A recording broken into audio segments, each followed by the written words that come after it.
In a vast lecture hall orbiting the gas giant Zorithus, the air hummed with the low thrum of anti-gravity plates and the soft hiss of filtered oxygen.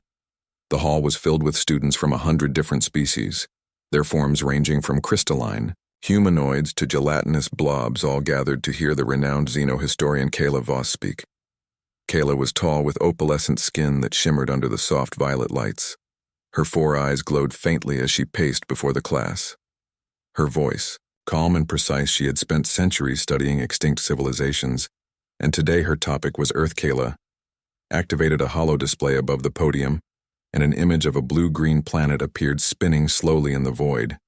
She began her lecture, with the same detached tone she used for every doomed world. Earth, a Class 3 carbon-based world located in the Orion Spur, was home to a species known as Homo sapiens. They achieved rudimentary space travel in the 21st century, but failed. To unite their fractured nations, their history was marked by constant warfare, resource depletion, and ecological collapse.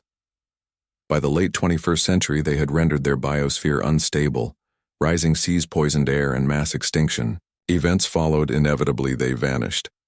A ripple of nods passed through the audience. Most students had heard this narrative before. It was standard curriculum. Earth was a cautionary tale, a footnote in the galactic archive of failures. But in the back row, a young human woman shifted uncomfortably. Her name was Lisa Carter. She wore a simple gray academy uniform, her dark hair tied back in a neat ponytail. Her hands clenched slightly in her lap. She had listened to this story too many times, always told as if it were fact, always without question. Kayla continued, her voice smooth as polished stone. The last confirmed human transmission was received in the year 2047. A distress signal from a dying orbital station. After that, silence. No colonies, no signals, no survivors. The species is classified as extinct category. Delta Liza stood. The movement was sudden enough to draw every eye in the room. Even the floating jellyfish-like student from Glix paused its pulsing rhythm. Kayla turned slowly, her 4 eyes narrowing slightly. "You have a question, cadet?" Carter Lisa swallowed but held her ground. "Yes, Mom." "Earth survives?" A murmur spread through the hall. Some students chuckled. Others exchanged confused glances. Kayla tilted. Her head, her long fingers steepled before her explained. Lisa took a breath, her voice steady. "Earth did not go extinct. We adapted, we changed. We survived." Kayla raised one slender brow. "The archives state otherwise. The Galactic Council confirmed extinction after 3 centuries of silence. The silence was because we chose it." Lisa said, "We stopped broadcasting, we stopped reaching out.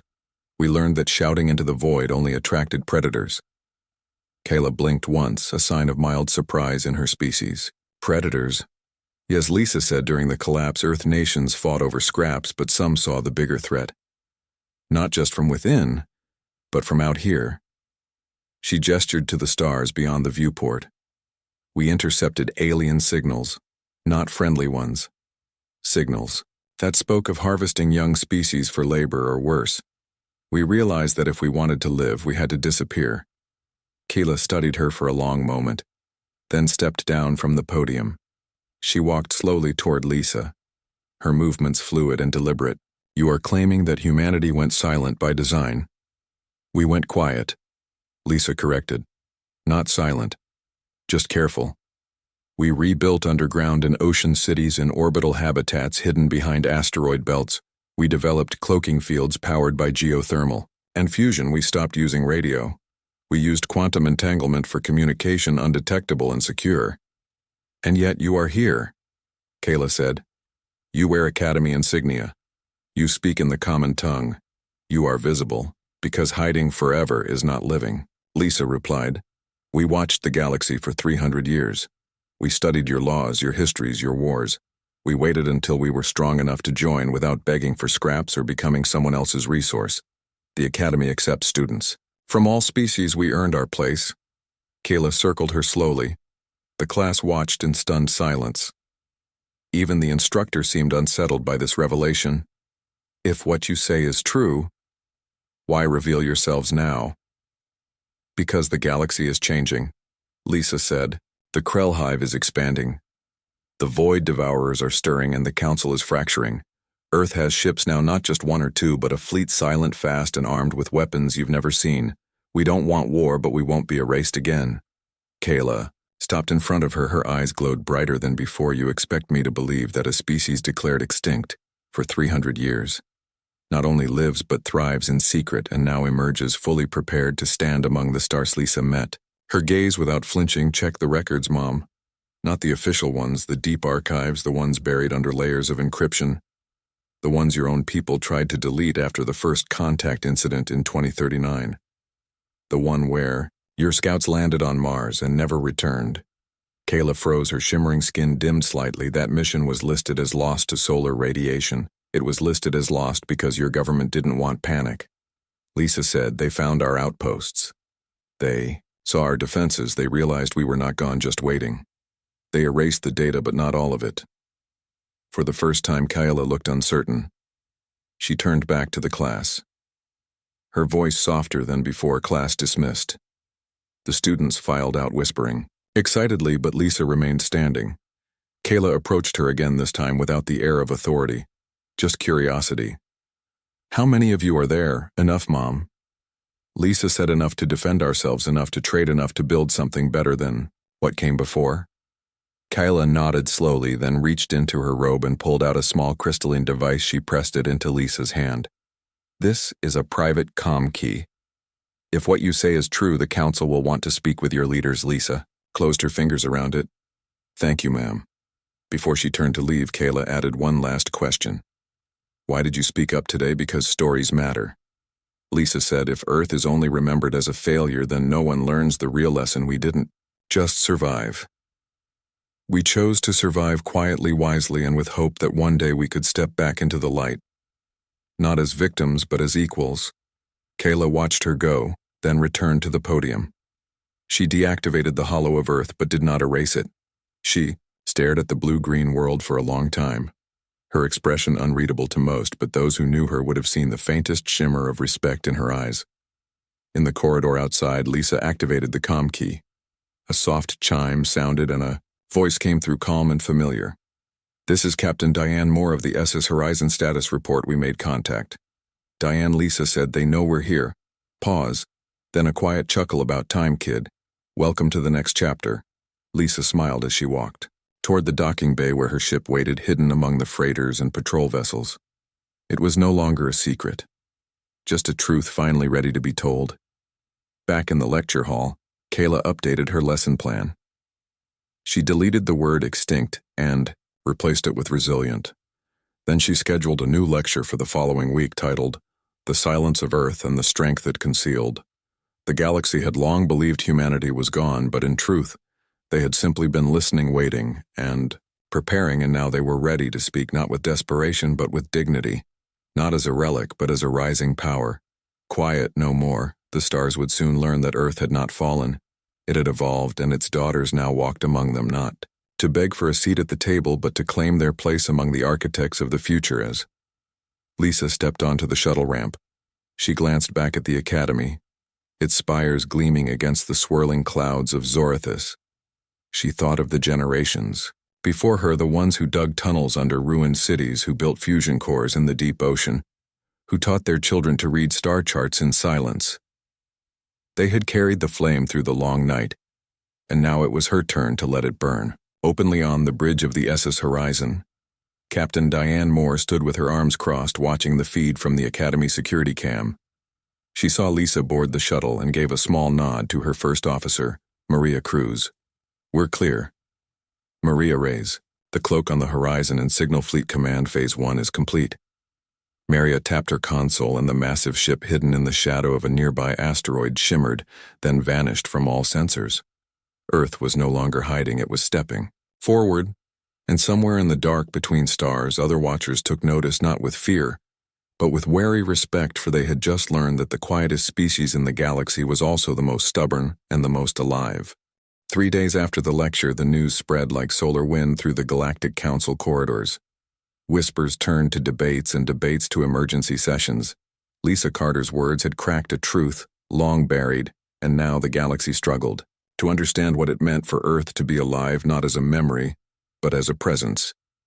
Kyla Voss sat alone in her private chamber, the crystalline walls reflecting her troubled thoughts. She had spent her life documenting the end of civilizations, never imagining one might return from the grave. She replayed Lisa's words again and again. Predators we chose to disappear. We are enough. A soft chime broke her focus. She accepted the incoming call, and the image of Elder Torvin appeared on them. While he was a massive reptilian figure with scales the color of rust, his voice low and heavy. Kayla, you have stirred a hornet's nest. I only spoke the truth, she replied. Or rather, I allowed a truth to be spoken. Torvin exhaled steam through his nostrils. The council is divided. Some say the human is lying. Others say she speaks for ghosts and worse. Some fear she speaks for a threat that has been watching us for centuries. Kayla leaned forward, then let them look closer. Let them see Torvin's eyes. Narrowed, you do not understand the fear that grips the old houses. They remember the silence that followed Earth's last signal. They remember how it felt like a warning. Not an end. Before Kayla could respond, the comm line flickered, and a new alert flashed across her screen. Priority 1 encrypted channel from the Outer Rim. She excused herself and opened the message. It was brief and coded, but she recognized the signature. It was from Lisa. Meet me at Docking Bay. 7 tomorrow at 0600. Come alone. Kyla hesitated, then replied, acknowledged. The next morning the academy was quiet, most students still asleep in their quarters. Kayla walked through the empty corridors, her robe pulled tight against the chill of recycled air. Docking Bay 7 was rarely used, reserved for maintenance drones and supply haulers. But when she arrived, she found a sleek vessel waiting, its hull dark and seamless with no markings, no transponder, no name. The ramp lowered silently, and Lisa stood at the top, dressed not in academy gray but in a dark uniform with subtle Earth insignia on the shoulder. She nodded. Welcome aboard. Mom. Kayla stepped inside. The interior was clean, efficient, and humming with quiet power. Unlike the ornate ships of the council, this one felt built for purpose, not show. Where are we going to see the truth? She said. The ship lifted off without sound and shot into the void within minutes. They were beyond the orbit of Zorathus. Lisa guided them toward a dense asteroid field where sensors showed nothing but rock and dust. But as they neared, a section of space rippled like water and a massive shape emerged from invisibility. Kyla gasped. It was a ship unlike any she had seen, long and angular with smooth curves that seemed to drink the starlight rather than reflect it. Its surface shifted subtly as if breathing. Rows of hidden weapon ports lined its flanks, and along its side in simple white letters read, "S's Horizon, that is our flagship," Lisa said quietly.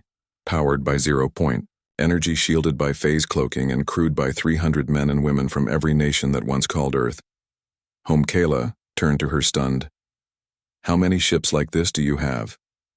Enough, Lisa said, to protect what we love and to remind others. That silence is not weakness. As if on cue, more ripples appeared in space and a dozen more vessels phased into view. Each unique but clearly from the same design. Family, they moved in perfect formation.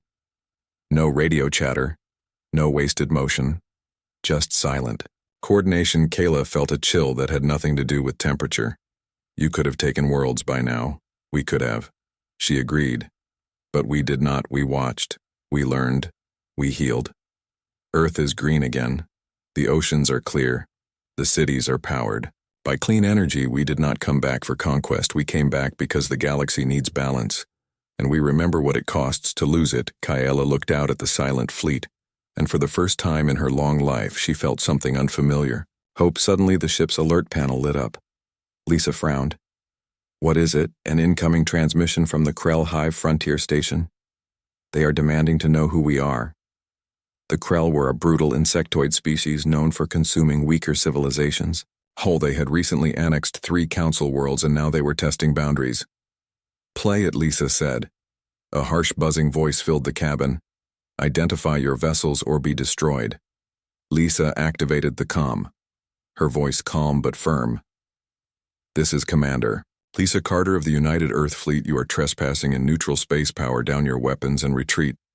Laughter crackled through the speakers. Little ghost, you speak like the dead we know. Earth is dust. Lisa glanced at Kayla, then back to the comm. Very well.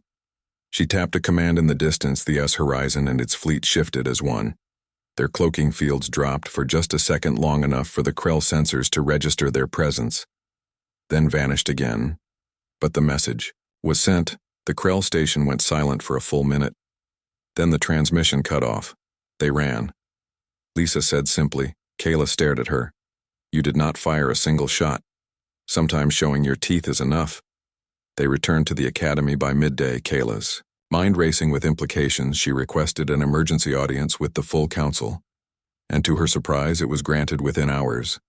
The council chamber was a vast dome where representatives from 50 species gathered, their forms as varied as their voices. When Kayla entered with Lisa at her side, a hush fell over the room. Elder Torvin stood. You bring a ghost into our hall, Kayla. Not a ghost, Torvin said, Lisa stepping forward. I bring a promise. She activated a small device, and a new hollow image filled the chamber. It showed Earth not as a dying world, but as it was now: forests, regrown cities integrated with nature, solar arrays floating in orbit, children playing in clean rivers. This is our home, she said. We rebuilt it in silence. Not out of shame, but out of wisdom. We offer no threat, but we will accept no threat either. We ask only for a seat at this table, not as a relic, but as a partner. A murmur rose among the delegates, some skeptical, others curious. A third delegate from the Viren coalition spoke. What guarantee do we have?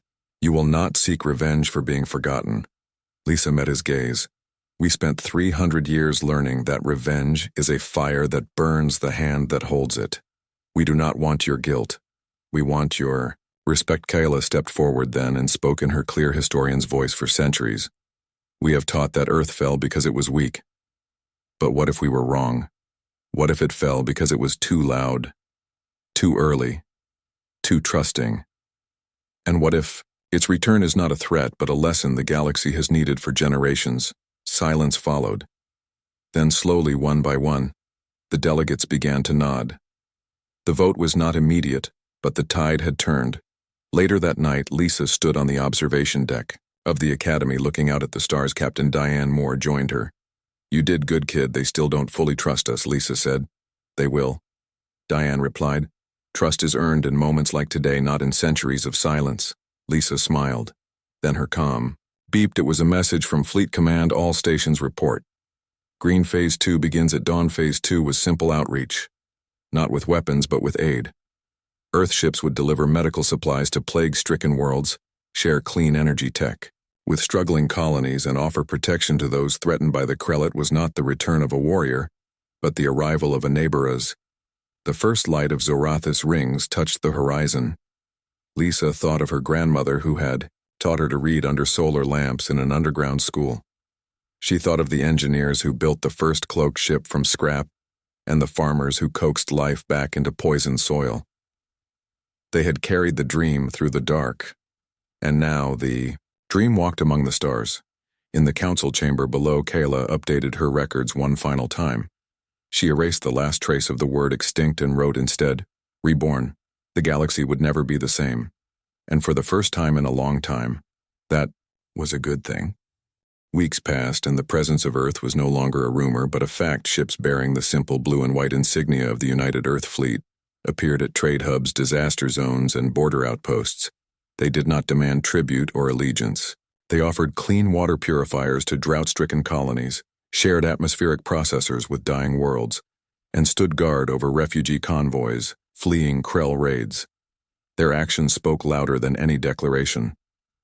Lisa Carter remained at the academy not as a student but as an envoy, her days filled with meetings, briefings, and quiet conversations in hallways where once she had walked alone. Now others sought her out. Not out of fear, but curiosity. A young reptilian cadet asked how Earth grew food without soil. A crystalline scholar wanted to understand human music, and even Elder Torvin requested a private talk about forgiveness. Meanwhile, Captain Diane Moore led the horizon to the outer rim, where the Krell had blockaded the free system of Helios 7. A cluster of mining colonies that refused to bow. Diane did not fire on the Krell warships. Instead, she positioned the horizon and 2 support vessels in silent orbit above the system, then opened a wide-band comm channel. This Is Captain Diane Moore of Earth to all Krell forces? You have 72 hours to withdraw, or we will disable your ships non-lethally but permanently. The Krell commander laughed over the channel. Little ghosts think they can scare the hive. Diane did not reply. She simply waited at the 60-hour mark. The Krell sent a scout to scan the Earth ships. It returned with no data. Their sensors saw nothing but empty space. Yet the ships were clearly visible to the eye. At the 70-hour mark, the Krell launched a drone swarm. It vanished the moment it crossed into Earth-controlled space. No explosion. No signal, just gone. Panic spread through the Krell fleet by hour 71. They broke formation and fled, leaving behind supplies, weapons, and prisoners. The Helios colonists cheered as Earth medics and engineers descended to help rebuild back at the academy. Lisa watched the news feed with Kayla. They are calling you the Silent Shield. Now, Kayla said. Lisa shook her head. We are not here to be heroes, just to be neighbors, but your people act with honor. Kayla said something rare in this galaxy. Honor is all we had when we lost everything. Lisa replied.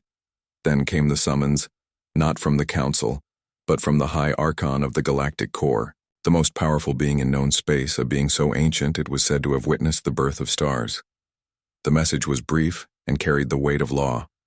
Earth is invited to the Conclave of Origins. Kayla paled when she heard it. No species has been invited to the Conclave in 5,000 cycles. It is where new laws of the galaxy are written. Lisa knew what it meant. Earth was being tested one last time. She traveled alone aboard a small shuttle named the Persephone. No weapons, no escort, just her and the truth. The Conclave met on a world with no name, floating in a pocket dimension outside normal space. The sky was black but filled with swirling colors like oil on water. The ground was smooth obsidian, and the air smelled of ozone and old stone. The High Archon awaited her, not on a throne but seated on a simple stone bench, its form shifting constantly. One moment, a towering avian figure, the next, a cluster of light, then a human-like shape with eyes like dying stars. You are, late it said, its voice echoing in her mind. Not her ears. We were making sure we came with clean hands, Lisa replied. The Archon studied her, then gestured to the circle of seats around them, each carved from a different world's stone. Earth's seat had been empty for centuries now. It glowed faintly as she approached it. She did. The Archon spoke again. You vanished when the galaxy needed voices. You returned when it needed strength. Why? Because we were broken? Lisa said we needed to heal before. We could help others if we had stayed loud. We would have been crushed or corrupted. Silence was our forge. And now you bring fire, we bring balance. She said, the Krell take the weak. The Council ignores the small, and the old powers hoard knowledge like treasure. Earth remembers what it is to be small, to be afraid, to be forgotten. We will not let others suffer that alone. The Archon was silent for a long time. Then it rose and the ground trembled slightly. The Conclave accepts Earth not as a newcomer, but as a keeper of memory. You will have a voice in the laws that shape tomorrow. Lisa bowed her head. Thank you. But there is one task first, the Archon said. A test not of weapons but of heart. It showed her a vision. A dying world on the edge of known, space ravaged by a strange plague. No cure, no hope, its people fading into dust. The Council had written it off. The Krell avoided it as cursed. Save them, the Archon said, and your place is sealed. Lisa did not hesitate. Within hours, the S-Horizon and 3 medical vessels jumped to the plague world. It was worse than the Vision cities, were empty forests, gray and brittle. The few survivors huddled in caves, their skin marked with black veins. Earth scientists worked day and night, analyzing the pathogen. It was not natural. It was engineered, left behind by a long-dead race as a final curse. But Earth had faced engineered plagues before.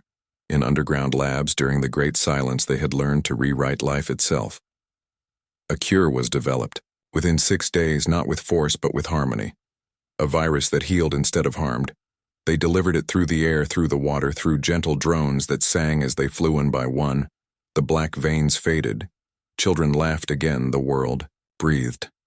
When Lisa returned to the Conclave, the Archon simply nodded. Your seat is yours.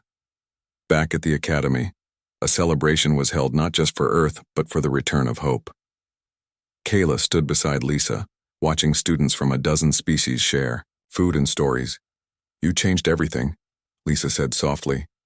No, Kayla replied, "You reminded us that survival is not the end of the story. It is the beginning." That night, Lisa received a message from home, her mother's voice warm and proud. "We saw the news. You made Grandma cry. She always said you'd carry the light." Lisa looked up at the stars and smiled. On the horizon bridge, Diane Moore gave the order to stand down from alert status. For the first time in 300 years, Earth was not hiding, not fighting, just being, and in the quiet of space a new chapter began. Not with a bang, but with a hand extended in friendship.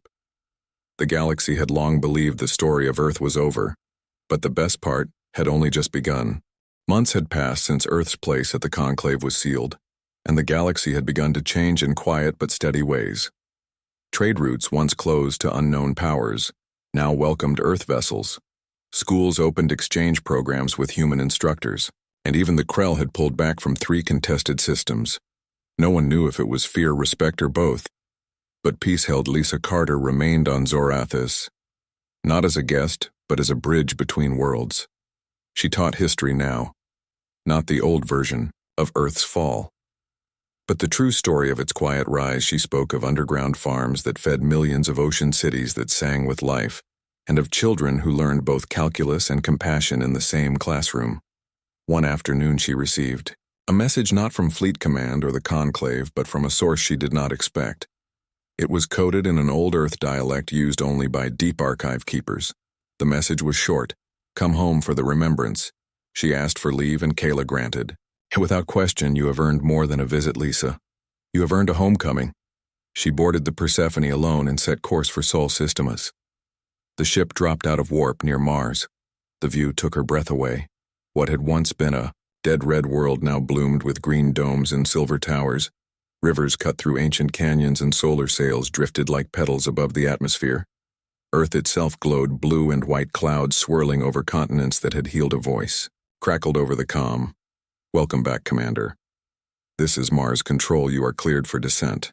"Thank you," Lisa said, her throat tight. She landed in New Chicago, a city built into the ruins of the old one.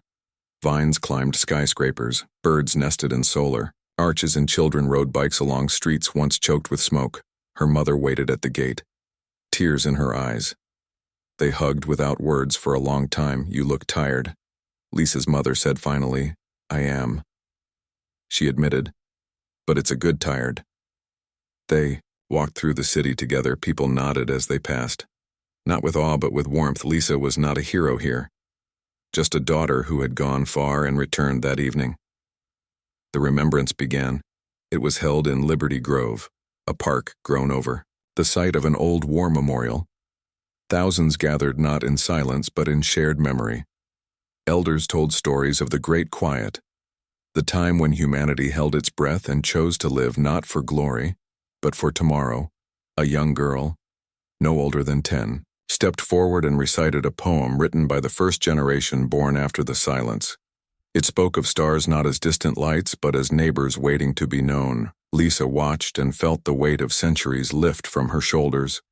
The next morning she visited the archive vault deep beneath the Appalachian Mountains. It was here that every record of Earth's survival had been kept, from schematics of the first cloaked ship to soil samples from the first regrown forest. The keeper, an old man named Ellis, greeted her with a smile. "You finally came to see the proof. I never doubted it," Lisa said. "But I needed to remember why we stayed hidden." Ellis led her to a sealed chamber and opened it. Inside was a single object, a rusted radio. From the 21st century, its dial frozen on a frequency long dead. This was the last broadcast before the silence. He said a song, a lullaby. Someone played as the world fell apart. We kept it not as a warning, but as a promise. That even in the darkest hour, someone was still singing. Lisa touched the radio gently, then turned to Ellis.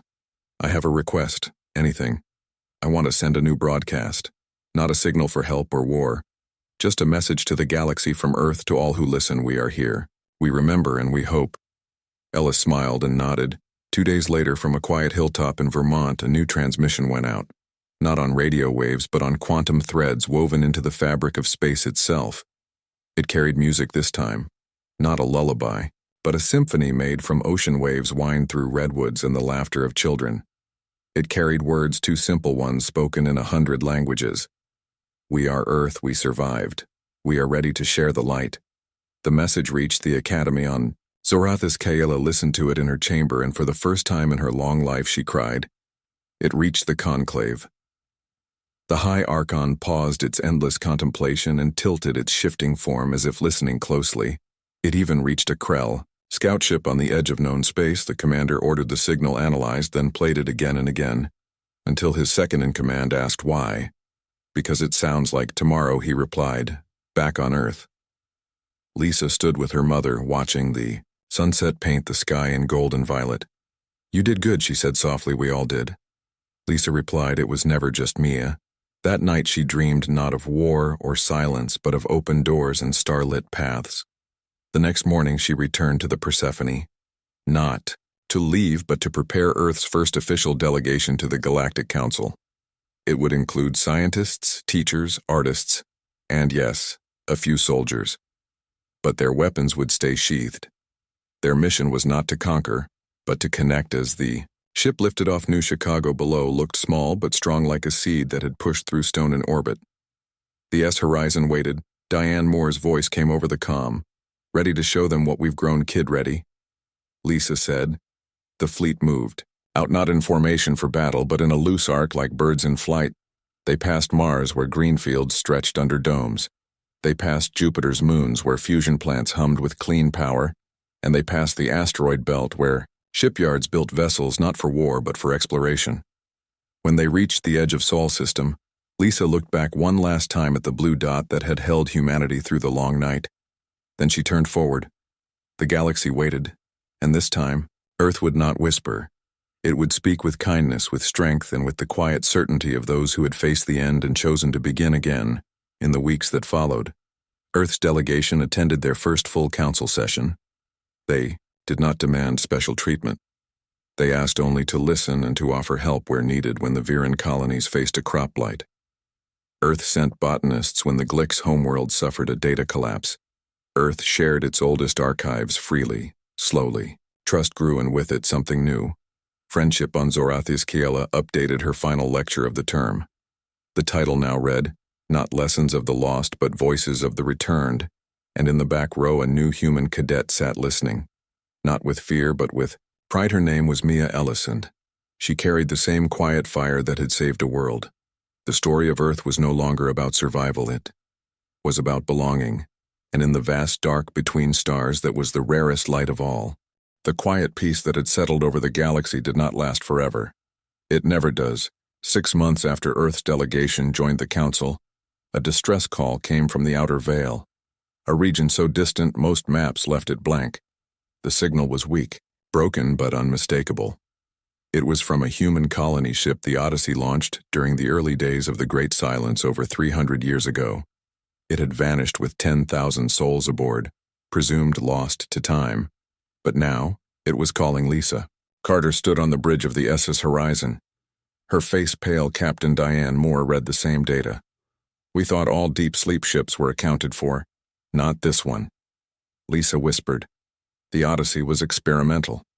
It used a prototype warp drive. They jumped before the silence order and never came back. Diane turned to her first officer, Maria Cruz. Plot a course to the outer veil. Full stealth protocols. A captain. Within hours, the Horizon and 2 support vessels slipped out of council space, leaving no trace behind. They traveled for 12 days through uncharted voids where stars were sparse and space itself felt old and watchful. Then they found it. The Odyssey hung in the dark. Its hull scarred by micrometeorites and time, but intact. Its lights flickered weakly like a heartbeat refusing to stop. A voice crackled over the comm. This is Colony Ship Odyssey. Identify yourself. This is Commander Lisa Carter of the United Earth Fleet. We are here to bring you home. Silence followed then. A shaky reply. Home? We thought there was no home left. Lisa's eyes filled with tears. There is. The boarding team went over, led by Lisa herself. The ship's interior was cold, but clean. The deep sleep pods lined the walls. Most still sealed, life signs faint, but present. At the command deck, they found the captain still awake, an old woman named Ruth Bellamy. her hair white, her hands trembling but her eyes sharp as steel. "You're real," she said. "We are," Lisa replied. Ruth smiled. Then we held on, we kept the lights on. We taught the children Earth songs even when we thought no one would ever hear them again. Over the next days, Earth medics revived the colonists. Slowly, carefully, the Odyssey had drifted near a small, habitable world. They had named it Hope. They had built shelters, farmed the soil, and kept their culture alive in isolation. Now they would not be alone, but as the horizon prepared to escort the Odyssey back to known space, a new alert flashed on the bridge. Sensors detected a large vessel approaching, fast and silent. Not Council, not. Krell, unknown Origindian, ordered shields up and weapons hot but silent. The ship appeared on screen, sleek black and covered in strange glyphs. It gave off no heat, no emissions, nothing but a deep hum that made the bones. "Actually, they are hailing us," Lisa said on screen. A figure appeared, tall, thin, with skin like polished obsidian and eyes that held no light. They spoke in a voice that sounded like stone grinding against stone.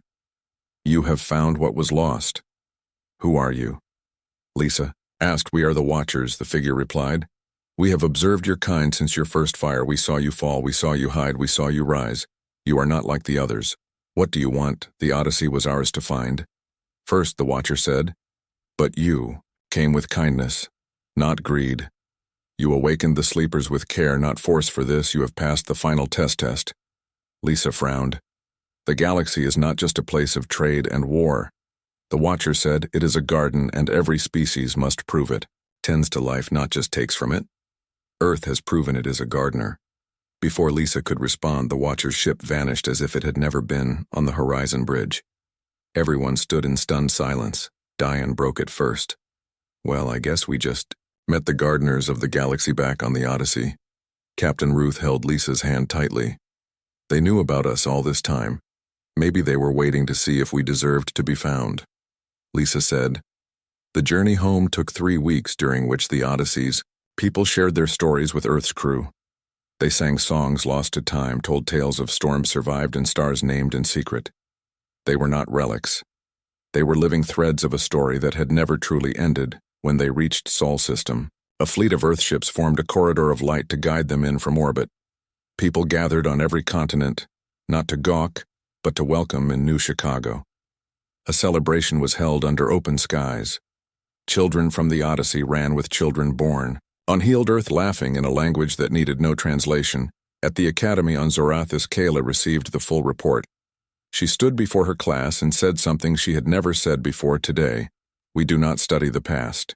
We witness its return." The Odyssey's arrival changed more than just Earth. It shifted the Council's view of time and memory. Other species began to search their own lost histories. Some found old colonies, others found warnings or wisdom, long ignored. Even the Krell sent a quiet message, not of threat but of curiosity. "How did you keep your people whole in the dark?" Lisa replied simply, "We never stopped believing in the light." Months later, Lisa stood again on the hill in Vermont where the first broadcast had been sent. She was not alone this time. Captain Diane Maria Cruz and Captain Ruth Bellamy stood with her, along with Kyla, who had come to see Earth with her own eyes. "They watched the stars, you know," Lisa said softly. "I used to think our story was about surviving the end, and now," she asked Kyla, "no. I think it was about teaching the galaxy how to begin again." Ruth smiled. "The best stories are not about the storm, but about what grows after." That night, a new signal went out from Earth, not just music this time, but voices, thousands of them speaking in unison. Not in fear, not in pride, but in promise. "We remember, we grow, we share, and far beyond the edge of known space, in a place where time bent like grass." The Watchers listened, and for the first time in eons, they nodded. The garden was safe because Earth had come home not as a ghost, not as a weapon, but as a seed.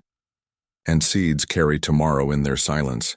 In the Academy Library on Zorathis, a new book appeared on the shelf. Its title, simple and clear, Earth, A Story of Return, and on the first page in Lisa's handwriting it read, "We did not survive to hide. We survived to help." The galaxy read it and believed. For the first time in a long time, the future felt kind, and Earth, its quiet heart, still beating strong, would help it stay that way.